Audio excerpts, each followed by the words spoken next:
à tous et bienvenue dans ce nouveau Café des Lyonnes. Bonjour Alexandra. Alors aujourd'hui, ce matin, je suis avec Cécile Paravini, Marie-Hélène Rivière. Vous êtes les cofondatrices d'un petit bijou qui s'appelle les âmes sœurs. Oui. C'est une maison d'édition textile. Eh oui, c'est ça. Une maison d'édition textile dans le Vieux-Lyon. Donc on est installé au 29 rue Saint-Georges. Et nous, notre ambition, notre volonté, c'était de mettre à l'honneur des artistes, de les exposer dans une galerie, donc dans un lieu visible du grand public. Et avec ces artistes, l'idée était de développer des collections capsules de foulards. Foulards en soie, foulards matière naturelle, précisément la soie, le coton et la laine soie cachemire pour l'hiver. Voilà, donc nous... C'est vraiment ça qui nous tient à cœur, c'est d'exposer des artistes et d'en dériver des produits textiles. Voilà, et on est fait en petite série limitée, et avec beaucoup de... Disons qu'on fait ça vraiment en collaboration avec les artistes. On choisit ensemble les toiles qu'on va mettre sur les foulards, et puis les couleurs qu'on va choisir, et on explique aussi leur parcours. C'est vraiment un lien entre l'art et la soie. Ah oui, alors le lieu est magnifique. Moi, j'ai eu la chance de venir vous voir. C'est un petit bijou en plein cœur du Vieux-Lyon. Oui, on a eu la chance de trouver ce local qui est un peu renaissance. C'est comme on dit souvent, c'est notre troisième partenaire parce qu'il fait un effet waouh et puis nous, on s'y sent très très bien. Et puis j'ai l'impression que votre ambition, c'était un peu de faire le trait d'union entre l'histoire de la soierie lyonnaise et puis les projections sur l'avenir de ce qu'on peut en faire de cette filière. Oui, tout à fait. Nous, on a toutes les deux, on va en parler certainement après, mais on a toutes les deux travaillé dans le textile, toutes nos carrières précédentes. Et notre volonté était effectivement de continuer là-dedans, de continuer dans le textile en apportant un petit plus avec justement l'exposition d'artistes lyonnais pour l'instant, et puis peut-être...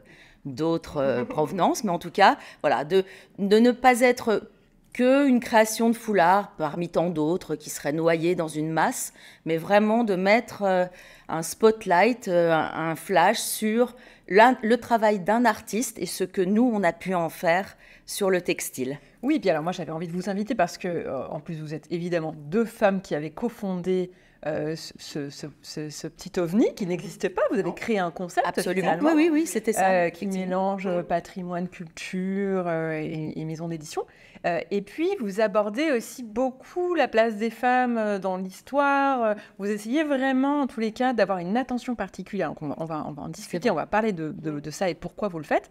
Mais d'abord, première question de l'émission. J'ai oublié de dire qu'on était accueillis dans les fabuleux locaux d'un autre écrin qui n'a rien à voir avec le vôtre, mais qui est très intéressant, qui s'appelle le Life Hub Lyon de Bayer, qui réunit un peu l'écosystème lyonnais entre les chercheurs, les jeunes startups, et tous ceux, tous ceux qui ont envie de travailler notamment sur les sujets d'agriculture, de plantes, de nature et de l'avenir de ces sujets-là. Donc merci de nous accueillir ce matin. Et puis première question de l'émission à toutes les deux, est-ce que vous vous sentez des femmes engagées ? Et si oui, ça veut dire quoi pour vous chacune l'engagement ? Qui veut commencer ? Marie ? Alors, par exemple, pour moi, l'engagement, ce serait de dire « je suis conforme à mes valeurs ». L'engagement, ça peut être quelque chose d'assez petit au quotidien. C'est pas forcément, enfin en tout cas, c'est ma définition, c'est pas nécessairement être engagé ou militer dans des associations, ce que je trouve très bien, c'est pas mon cas. Ça peut être, ma définition à moi était de dire, mes valeurs, ce en quoi je crois, c'est mon engagement au quotidien et c'est mon engagement dans mon entreprise. D'accord. Voilà. Mais ce que je réfléchis effectivement à cette définition, à cette question, et je me disais que en fait moi, mon terreau et ce qui me motive et ce qui me donne de l'élan, en fait, c'est plutôt la passion d'un métier. Je suis plutôt quelqu'un d'assez passionné plutôt que d'assez engagé. Okay. Moi, je dirais ça pour ma personnalité et puis pour ma perception de l'engagement. Oui, mais ton engagement, quand même, il est avec ton rapport aux autres, où tu es vraiment... Marie-Hélène, c'est... Alors, il y a un engagement humain, parce que moi, dans l'humain est quelque chose c'est quelque chose qui m'intéresse, les rapports humains, et des rapports humains égalitaires, pas de domination, ou pas de... Voilà, des rapports d'égal à égal avec mes clients, avec les partenaires, avec mon associé, enfin, voilà, quelque chose d'assez doux. Et je trouve que ça, c'est mon engagement dans mes rapports avec mes clients et avec les gens qui viennent nous voir, avec les artistes. Voilà, ça c'est... Alors, Cécile, et vous? Et oui, c'est pour ça que je suis son associée, hein, parce que moi, déjà, ça me plaît. Alors moi, c'est un petit peu plus différent parce que je suis une femme engagée, oui. Je sais pas, ma vie a fait que je suis une maman de 3 enfants, mais malgré tout, j'ai toujours été en travail salarié. Est-ce que c'est ma maman qui m'a donné un peu cette histoire-là parce qu'elle aussi était une femme engagée avant? Ouais. Et oui, je suis engagée dans différentes associations dont les deux me portent parce qu'il y en a une, c'est sur l'art contemporain, et j'y suis depuis très longtemps, Ouais. qui est à la BF15 et qui mettait aussi l'art, aider à comprendre l'art contemporain, et on travaille dans les écoles, etc., pour amener une autre lecture, et on essaye de faire attention à plein de valeurs aussi là-dedans.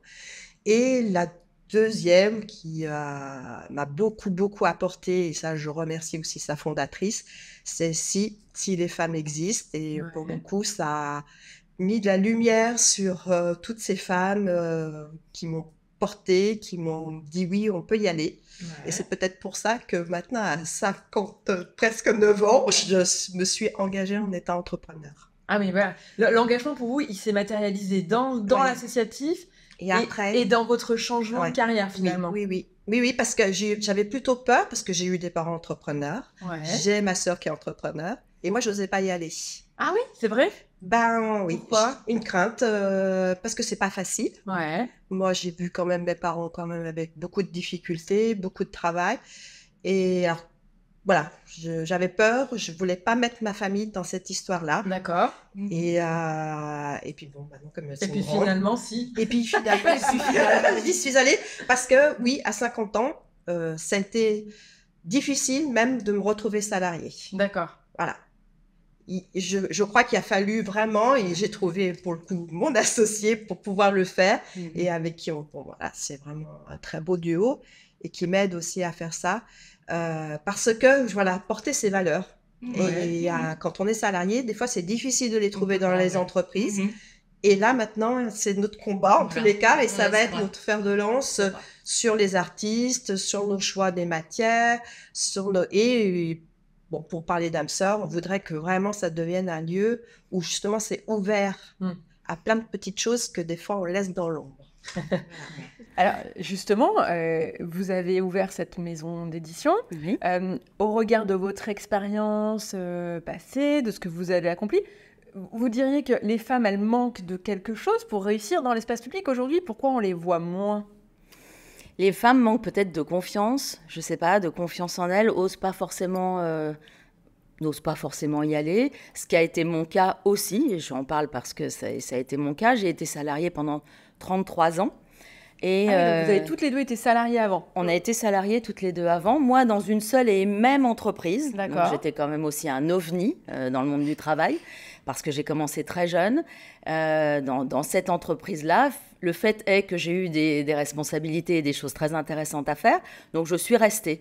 Mais comme dit Cécile, effectivement, quand on est salarié d'une entreprise, on doit porter les valeurs de cette entreprise-là, et ce n'est pas toujours très évident. C'est une petite bataille de faire ressurgir ses propres valeurs, ce qu'on a envie de défendre vraiment. Et donc, du coup, il arrive à un moment où on se dit non, c'est plus possible, vraiment, on ne se retrouve plus là-dedans. Et le fait est qu'au bout de 33 ans, j'ai été licenciée. Alors, avec une espèce de petite... bon, j'étais pas très contente, parce que quand même, au bout de 33 ans, voilà, j'ai pris ça un petit peu mal, enfin, voilà. Et en fait, à tout bien réfléchir, c'était une belle opportunité. Ah ouais. Bah oui, bien sûr, parce que peut-être que... ça m'a permis de rebondir, je l'aurais peut-être pas fait, j'en sais rien. L'histoire, on peut pas refaire l'histoire, et on le sait pas, mais... Est-ce qu'il faut que les femmes, elles sortent plus de leur zone de confort, peut-être? Est-ce que c'est ça? Oui. Elles s'enferment dans des choses? Je pense que, pour moi, ça se passe... Moi, je pense déjà dès la sortie un peu de l'université. Ouais. Je pense qu'on n'a pas assez de modèles pour nous dire qu'il faut y aller. Et c'est très bien, Alexandra, parce que justement, en faisant ton petit café des Lyonnes, tu nous montres justement des parcours de femmes et qu'on peut y aller. Ouais.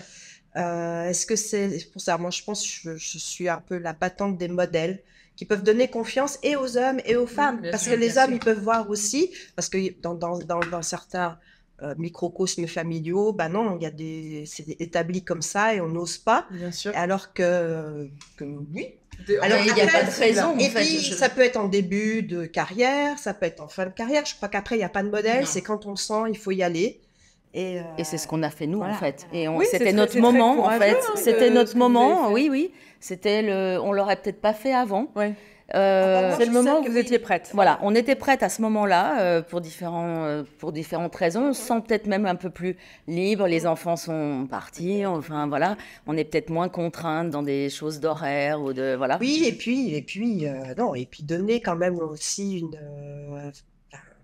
notre écriture de société, une autre façon de concevoir les choses, de les animer.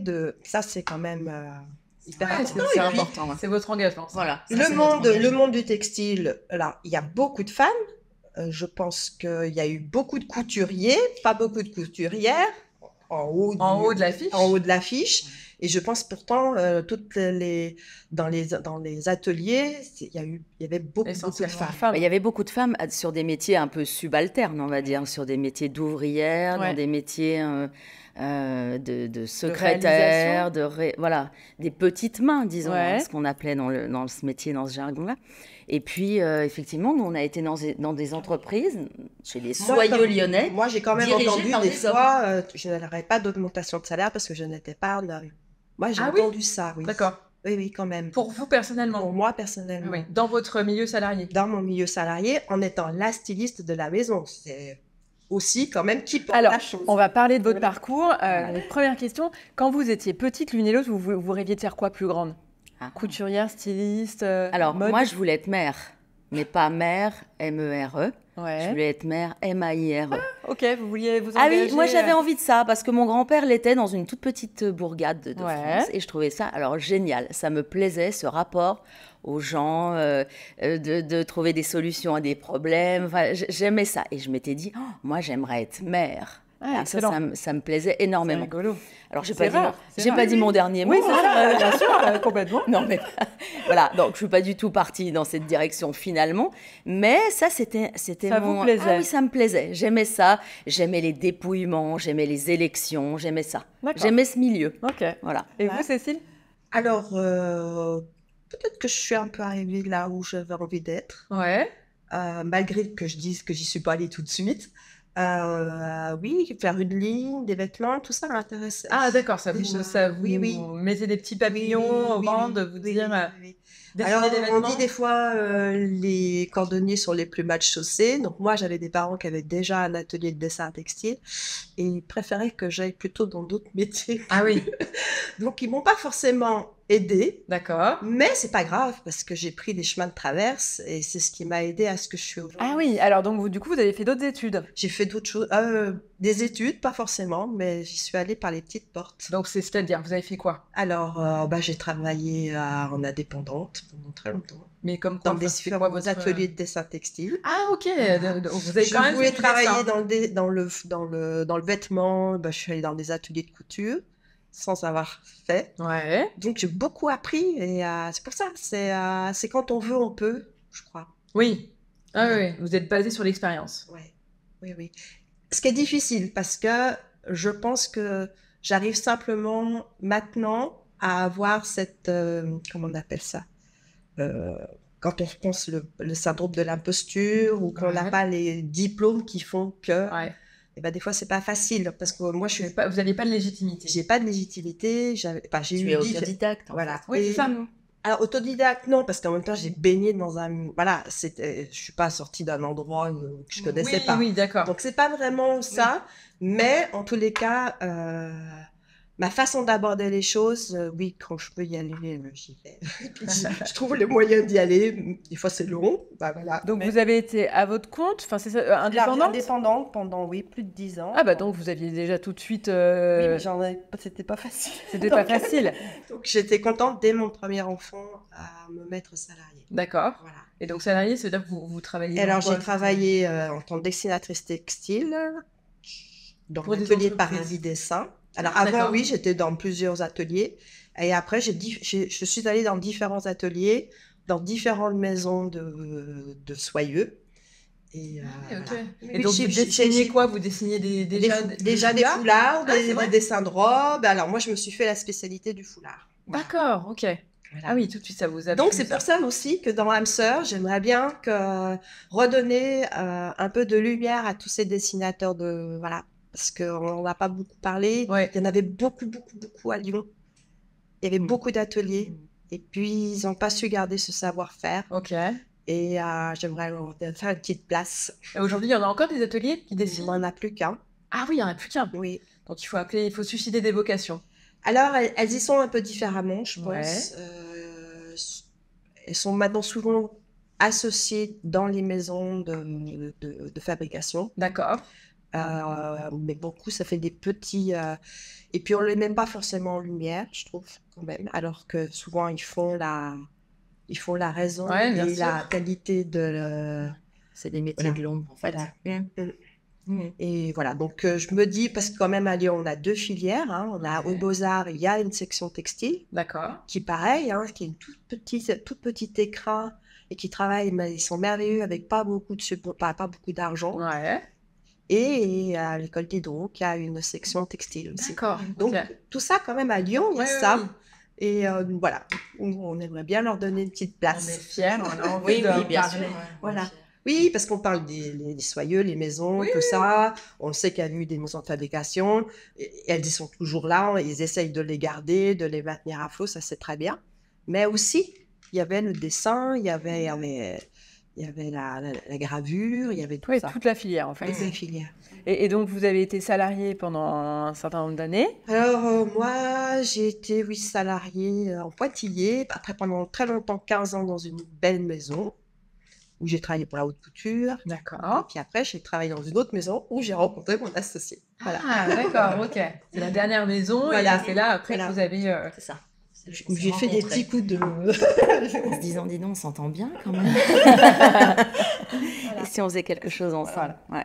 Et vous alors Marie, votre parcours? Alors Vous moi, avez fait quoi comme études? oui, alors donc après avoir eu des velléités de mère, bon, finalement je me suis un petit peu calmée. Et en fait, moi, ma deuxième passion, c'est les voyages. D'accord. Donc moi, j'avais envie de voyager, j'avais envie de découvrir le monde. Et donc du coup, après le bac, je suis venue à Lyon parce que je ne suis pas originaire de Lyon. Donc je suis venue à Lyon post-bac pour faire un BTS de commerce international Ah oui, ok. à la Martinière-du-Cher. Donc dans l'optique de, effectivement, de faire du commerce à l'export. Ouais, Voilà, ok. donc ça, c'était quelque chose qui me passionnait, qui me plaisait. Donc après, j'ai trouvé... Alors, à l'époque, n'importe quel domaine aurait pu me convenir, mais il s'est trouvé que le hasard a fait que je suis tombée dans une maison de soierie et chez des soyeux. D'accord. Et là... Les voyages sont arrivés assez vite puisqu'on m'a dit, écoute, tu veux voyager, on n'a personne dans tel et tel pays, prends donc une valise et va donc faire ce qu'il faut pour montrer les collections. Donc ça, j'ai fait ça beaucoup. Ah, magnifique. Mais ce qui s'est trouvé aussi en plus, c'est que je suis tombée en amour de ce métier D'accord. du textile, de la soierie, parce que j'ai trouvé que c'était un métier tradition et que quand on porte cette tradition à l'étranger, on transporte les valeurs, le patrimoine, etc. Donc, en plus des voyages, j'emmenais avec moi dans les valises tout ce patrimoine lyonnais et cette tradition du textile qui était très intéressante à défendre à l'étranger. Excellent. Donc, voilà. Donc, j'ai fait ça pendant des années, pendant 30 ans. Ouais. Et en fait, c'est pour ça que finalement, je suis restée dans cette entreprise où j'ai eu des postes différents, mais toujours avec ce fil conducteur d'export et de voyage et d'aller tous les 6 mois montrer une nouvelle collection qui était faite donc, en interne par des dessinatrices et des dessinateurs, mais plutôt des dessinatrices finalement. Voilà, donc ça c'était le métier, c'était mon métier, responsable export. Okay. Donc le Japon, l'Asie, enfin tout un tas de beaucoup en Asie, aux États-Unis et puis toute l'Europe. Voilà. Et donc ça a été mon métier pendant 30 ans. Alors, dans vos parcours respectifs, est-ce que vous avez eu le sentiment d'être plutôt aidé par des hommes ou des femmes quand il s'est agi de prendre d'autres responsabilités ou d'évoluer ou d'être conseillé? Alors, moi, dans l'entreprise, j'ai beaucoup travaillé avec des femmes qui n'étaient pas forcément des aides, je dirais, au quotidien. C'était pas tellement... on était plutôt peut-être sur des rapports un peu de force. D'accord. Un petit peu, parce que moi, j'avais envie d'y aller, donc c'était un peu... On me trouvait un petit peu peut-être trop... voilà, donc on avait envie de me ramener dans ma niche, peut-être, vous voyez ce que je veux dire. Donc, j'ai été les femmes plutôt... peuvent être très dures entre elles. Hein. Oui, Ça a été, moi, enfin, en tout cas, dans cette entreprise-là, j'ai dû un peu me bagarrer. Ça n'a pas été si simple. On m'a pas déroulé le tapis rouge en disant, bah tiens, vas-y, tu es formidable, etc. Il a fallu quand même un petit peu se battre. Et c'était aussi avec des femmes. D'accord. Hein, je veux dire, c'était pas que on était... Voilà, c'était comme ça. Et vous, Cécile? Oui, je pourrais un peu dire la même chose, je crois. Alors après, moi, 2 fois, j'ai été responsable du studio et comme moi, je suis pas comme ça, donc moi, je fais tomber ces barrières-là. Ouais.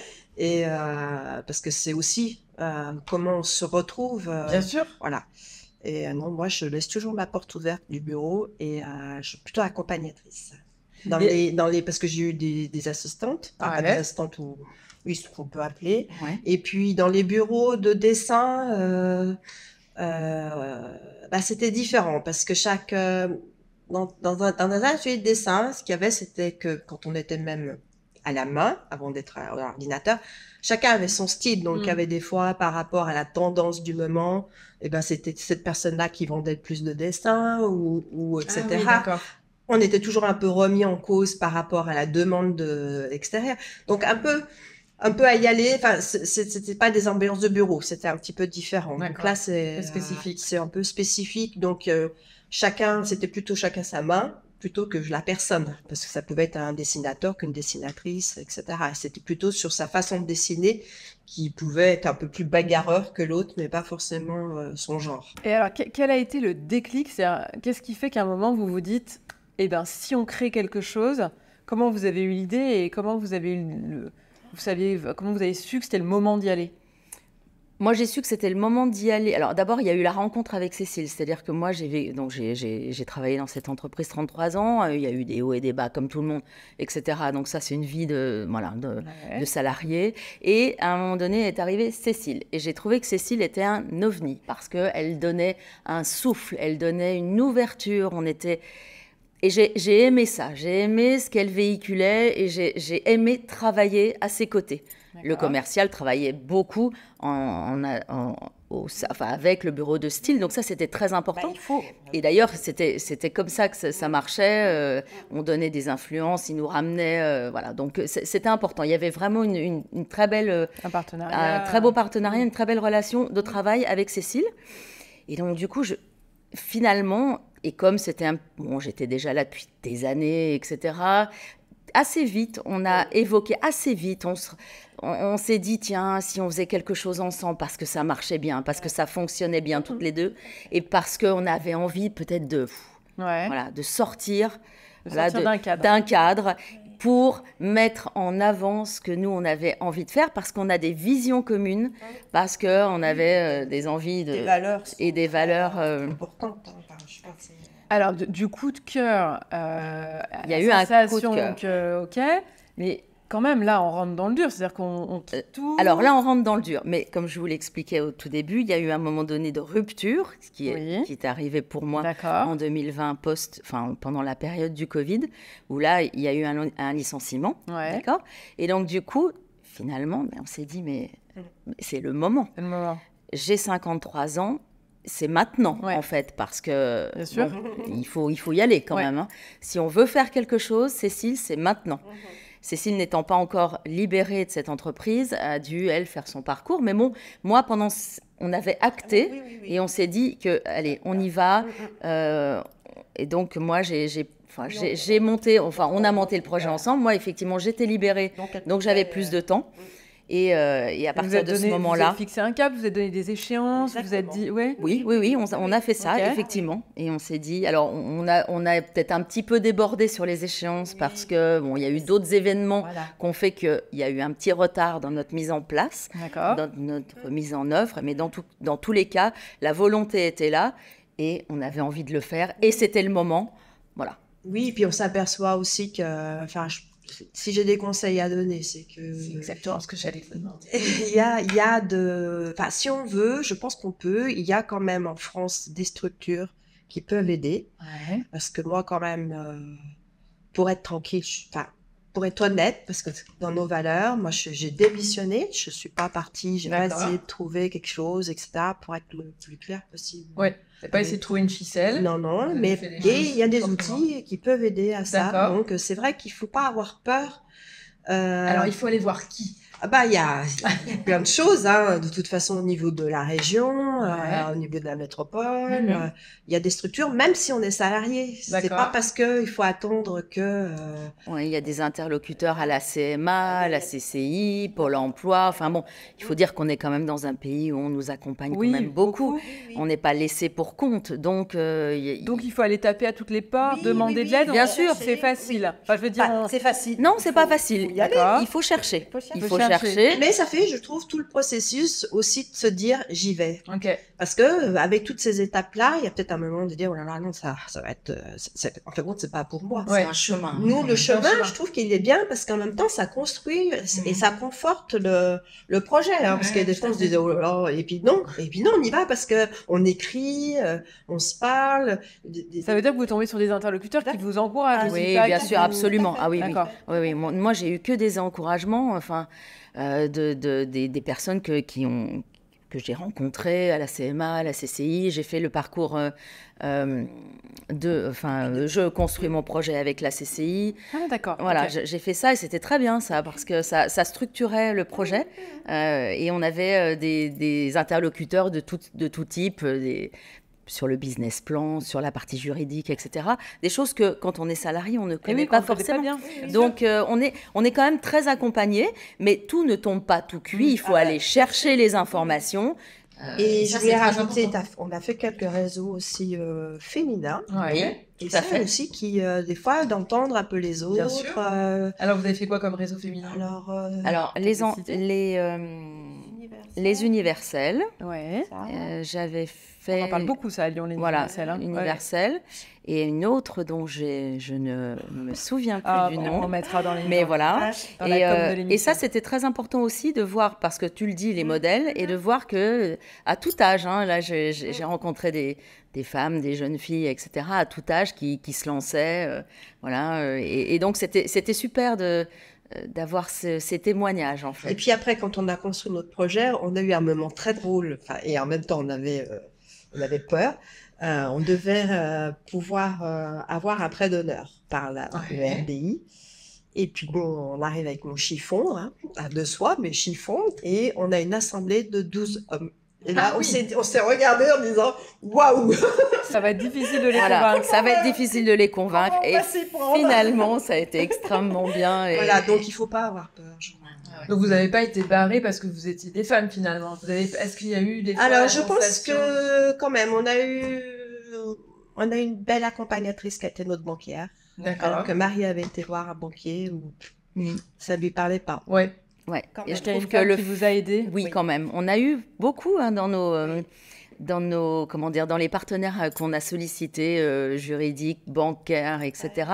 Beaucoup des femmes qui ont été sensibles à notre projet. D'accord. Et qui ont cru en nous et qui nous ont donné... Il y a quand même, pour le coup, le nerf un peu de la guerre, quand on va voir les banques. Ah bah oui, bien sûr. Voilà. Alors, si c'était à refaire, vous feriez pareil, vous donneriez quoi comme conseil? Si c'était à refaire, moi je referais exactement la même chose. Et le conseil de dire faut y aller, quoi. Mais il faut y aller quand on le sent. C'est-à-dire qu'il ne faut pas y aller pour y aller, parce que là, peut-être qu'on risque de mal faire. Oui, et puis il faut se rendre compte aussi, je pense que... Alors nous, on a été dans des entreprises, le textile, c'est un peu ça, comme on est souvent dans des familles, on est un peu couteau suisse, déjà à la base. Parce que quand on devient entrepreneur, il faut être couteau suisse. Ouais. Et c'est vrai que on avait déjà cette antériorité-là, parce que... ça, il faut se le dire, parce qu'on n'a pas tout de suite une armada de gens qui vont... non, on n'a pas d'armada. Voilà. Non, pas du Donc, tout. il faut y aller de la plomberie jusqu'au site internet, les mettre un peu... Les mains dedans, et effectivement, nous, on est toutes les deux. Ça peut faire peur. Et alors bon, je pense qu'il y a quand même, justement par certains organismes, des choses qui peuvent peut-être un peu soutenir, aider. Il faut aller les chercher en tous les cas, parce que c'est dommage de pouvoir s'arrêter là. Et je dirais quand même que dans notre parcours, le fait d'être deux, ça nous a beaucoup aidé. Alors j'allais vous poser cette question parce que ça peut être aussi à double tranchant. Enfin, des fois, on peut ne pas être d'accord sur certaines choses. Oui, Ouais, on peut ne pas être d'accord. On n'a pas forcément les mêmes personnalités, mais justement, c'est ça aussi qui est intéressant. On a des compétences complémentaires. C'est ça, je crois, qui est très fort aussi. Parce que pour le coup, on est très complémentaires. Oui. Et par peut-être aussi nos pôles de compétences. Ouais. Voilà, on est très complémentaires, donc on a chacune notre métier, disons. Hein. Moi, je serais pas capable de faire un dessin.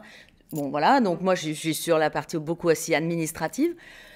Voilà, on ne se marche pas dessus, mais on a une vision commune et on sait exactement où on veut aller. Et voilà, et donc du coup, je trouve que ça fonctionne très très bien pour ça aussi, en étant quand même des personnalités différentes. Mais ça, c'est très bien. On n'est pas nécessairement obligé d'être exactement les mêmes pour fonctionner ensemble. Il faut bien se connaître pour partir dans ce genre d'aventure. C'est vrai. Oui, il faut bien se connaître. De toute façon, je pense qu'on soit deux hommes, deux femmes. Oui, bien sûr. Les duos, ça, c'est un élément. Des fois, ça permet des fois de démarrer quelque chose. Puis il y en a un qui part ou une qui part et puis l'autre personne continue. Ça peut aussi arriver comme ça. Enfin, moi, j'ai vu beaucoup dans le textile des associés, dont mes parents, ils ont été associés à d'autres, puis d'un seul coup, se sont retrouvés tout seuls. Mais ça fait rien, ça a permis bien sûr. aussi. Ouais. On ne peut pas tout prévoir, c'est pas grave. Non, de toute façon, on ne peut pas tout prévoir. Mais c'est vrai que nous, notre duo fonctionne. Et donc, nous, on espère que ça va fonctionner, évidemment, très longtemps. Dernière question de l'émission. Cécile Marie, oui. Si vous aviez une baguette magique, vous prendriez quelles mesures pour faire en sorte que les femmes elles soient plus présentes dans l'espace public, dans le débat public? Alors, qu'est-ce que vous nous proposez? Alors, moi, je pense que sincèrement, il faut revoir.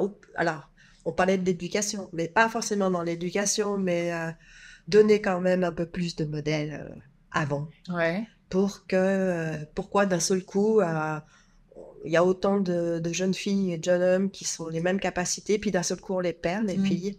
Et ça, il y a quand même quelque chose à revoir. Donc des rôles modèles pour les jeunes filles. Mais pour que ça soit dit dans les livres, par les professeurs, par plein de choses. Donner des exemples de femmes qui s'engagent, qui réussissent. Quand même, alors certes, ça devient de plus en plus, mais malgré tout, c'est toujours fragile. Et là, je viens d'apprendre que oui, par Parcoursup, si les filles n'ont pas d'option mathématiques, plein de carrières leur sont barrées. Bien sûr, c'est pas normal. C'est pas normal. Non, c'est clair. Voilà. Et moi, je dirais peut-être, alors c'est totalement anecdotique, hein, mais plus de noms de rues de femmes, plus d'avenues où on met à l'honneur des femmes qui ont fait des choses importantes.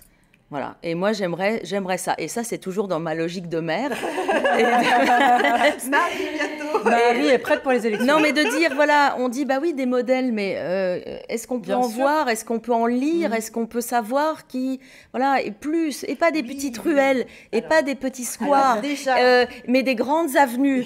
Voilà, donc des choses visibles. Bah, voilà. Alors, ça se fait un peu sur Lyon. Lyon est une des villes où il y en a le plus. Ouais. Et le pourcentage est quand même... On part de loin. Et déjà, moi je dis, parce que des fois il faut créer une rue et une avenue pour lui donner un nom, parce qu'on ne peut pas dénommer.